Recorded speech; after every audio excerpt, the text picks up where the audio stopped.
Okay, so now let's say you want to put a picture into one of these frames and be able to move it around, resize it, etc. One of the things you want to do here, hit Control on the frame box and go down to fitting. We need to look at our frame fitting options. Okay. You want to fill the frame proportionally. If you do fit content to frame, it's going to squish a horizontal picture into a vertical frame, even though you want to crop it. It looks like it's on silly putty, so don't do that.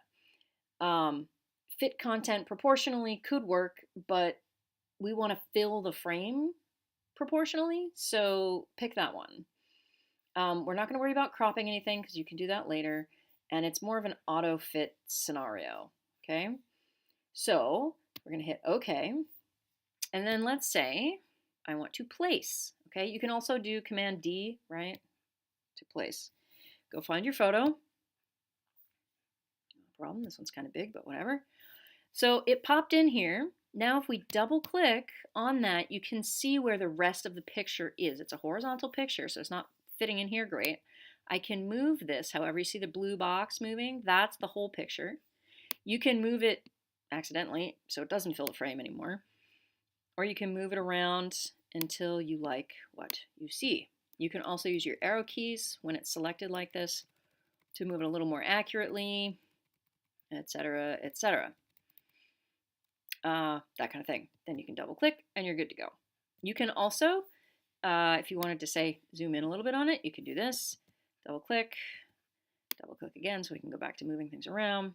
And you can get exactly what you want. So that's probably your easiest way to deal with doing layout and then putting the pictures in. If, on the other hand, you've already got your set of pictures, which you don't yet, so definitely try both of these.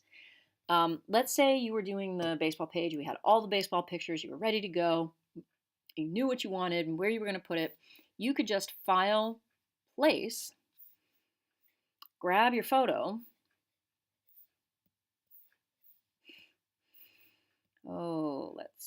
Let's grab this one actually. Grab that. See, you have the little picture in the thumbnail. If you click and drag, it will give you the whole photo and show you how big you want it, right? And then you can let go and there it is. You can still double click on this and then grab a corner. Now, I can also do that and make it all weird. So if you start moving this around to make it bigger, hold the Shift key down so that it doesn't make it look like it's on silly putty, right? You guys even know what silly putty is anymore, but whatever. So, File Place is an option. The Frame tool is an option. Okay, that's two things.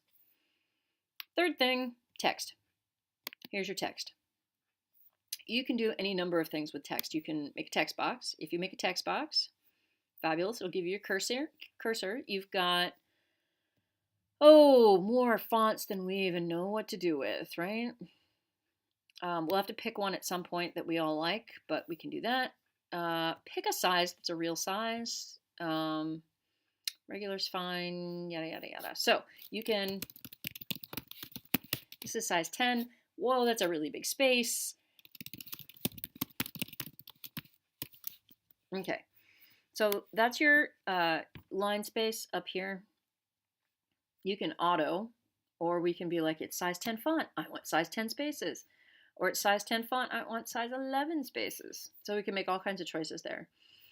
That's one option. You can also, under text, we have all kinds of things, type on a path, but you have to give it a path.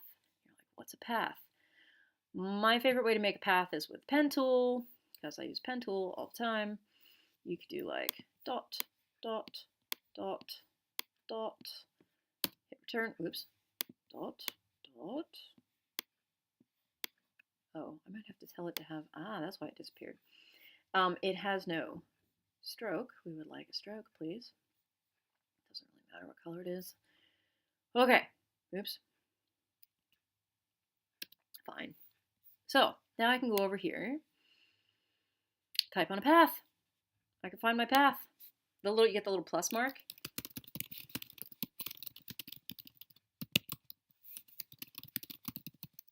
So you can do that. You can also like type around something, like if it's a shape or whatever, no problem. We don't want to go too nuts with that, but it is an option for us. You can also really easily like do a vertical text kind of thing and spin it sideways if you want to read sideways or whatever's going on. So mess around with those. If you want to work with shapes, so thing number, whatever we're up to, 3, 4, something, shapes, you have a fill and a stroke. So you can have your outline, is the outline thing over here, in whatever color you want. I don't know why I would want blue, but there you go. And if it is, where is my, there we go. Right here, how wide is that stroke? Super wide, not so super wide. What are we doing? Do you want to make it a rounded corner, angled corner? We got all kinds of things, whatever. Maybe we want a fill, color, something else. Boy, that's a really bad combination. Lots of options there, right? And if you're like, ooh, I don't like a solid color, I want a gradient. We could do a gradient. Right now, I have to go pull up my gradient libraries. Right now it just gives me black and white, but I can set that somewhere. We'll have to pull that up for you. So, oh, we do want to be in CMYK, so that's important. Anyway,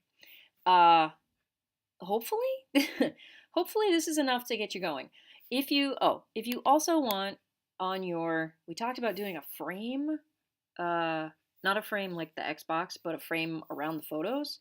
That's also a stroke. So if we want, say, black, real black, and we want to make it 1 millimeter, that's how we do that. Yeah, because we talked about definitely doing frames around the photos. And if you don't like black, you want white because it'll show up on your background, whatever. That's great.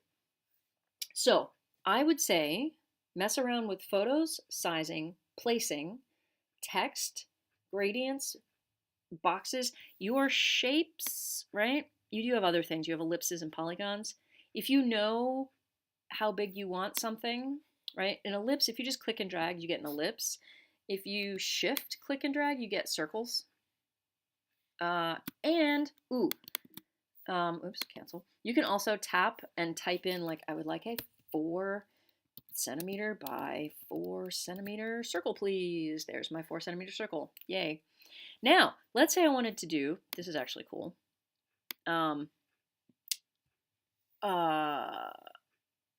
Let's say I wanted a brush stroke around there. We can do that. So, Alba, we may want to do this kind of thing for the cover as well. Although if you're doing, actually I take that back. If you're doing the frames, do the circle frames, and then we'll worry about the brushstroke and making it fit on the path that is the frame after the fact. I think that will make more sense. So if you want to lay that out, that you can do on a double page spread. Yeah, experiment with the circles and see what we get from there, for sure. What else? I think that's it for now. You guys, you've only got an hour. See what you can do. We should be hearing back from some seniors about senior pages, and we'll go from there. So, thanks. Bye.